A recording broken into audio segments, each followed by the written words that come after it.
Africa, and we're looking at some females who are doing some extraordinary things to better the lives of this country. Tunusha Naidu took it upon herself to help bridge the gap between disabled and able-bodied people.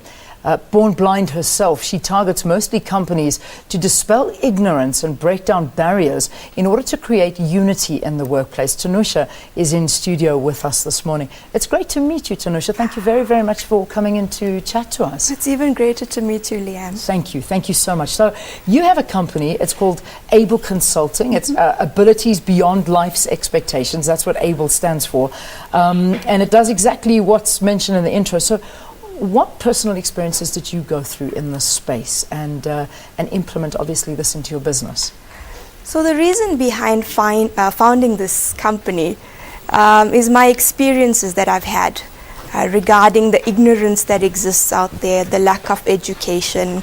People don't understand, we don't call it disability, we say differently abled, because we don't consider ourselves as being disabled. Yeah. So my story was that I applied for vehicle finance for my company. Not like I was going to drive the car, but it was a company vehicle. Yeah. So the finance was approved, the I-contract was done, and I had hassles with quite a few financial institutes. So the first one didn't work out, so the second one, they told me that it's fine if I sign with a thumbprint, because that was the whole problem.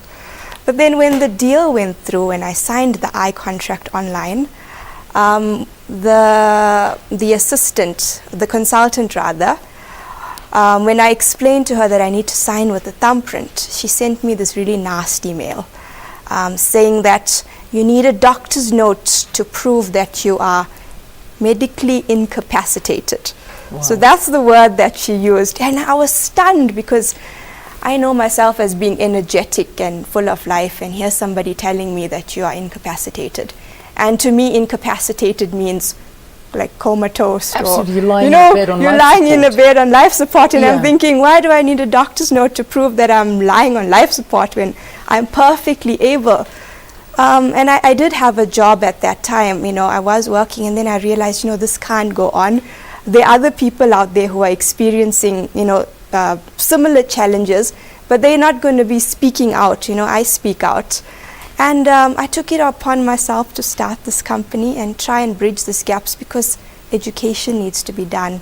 And the vision statement for the company is, through a process of integration, inspiration, and education. Wow. Because those three points are really key in achieving what I want to do with the company. And I can imagine as well is that, it's the education of, let's say, disabled parents and able-bodied parents to talk to their children as you're growing up and create awareness and avoid this ignorance that you're talking about when you do get into the workforce, and believe that you can do as well, if not better, than anybody that is perhaps able-bodied, and vice versa. If you are able-bodied growing up, realizing that just because somebody has a disability doesn't make them any more capable or less capable than you and I. So I suppose it does lie in education as well. Education is so important, and with childhood, parents educate your kids from the time they're little. I was lucky enough to go to a mainstream primary school. So there was this integration between me and my fellow learners. So they understood me and I understood them.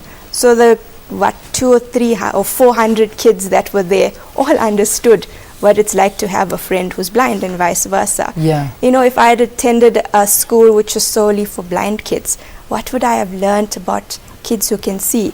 Because as difficult it is for able-bodied kids to integrate with disabled kids, it works both ways. It's just as scary for disabled kids to learn about kids who are abled. Absolutely. So I think parents need to teach their children about kids who are blind. Let your kids play with them. Kids who are deaf, expose them to different kinds of children from different backgrounds. South Africa is all about diversity. So diversity doesn't only apply to religion and culture. we're diverse in our abilities as well. Absolutely. I love the way you're saying that. Is that you shouldn't box people. No. You have to integrate them. Yes. If you don't integrate, you will never understand how a different person works or thinks, and that's the reality. How South Africa worked previously, because Exactly. everybody was boxed up. That's it. Nobody understood each other. Yeah. Before I let you go, I have to get this information from you. You're having a launch breakfast in Johannesburg on Friday. What's that all about? Okay, so this launch is going to take place at the St. Vincent School for the Deaf from 9:30 a.m. till 11:30.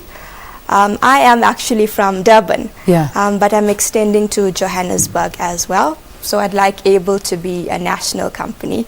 So wherever my services are required all over the country, I'll be there. So this is mainly to introduce the company to corporates from Johannesburg, and we're lucky enough to have quite a few big names who are attending, who are really interested in implementing, equity into their workforce. Fantastic. It sounds absolutely amazing.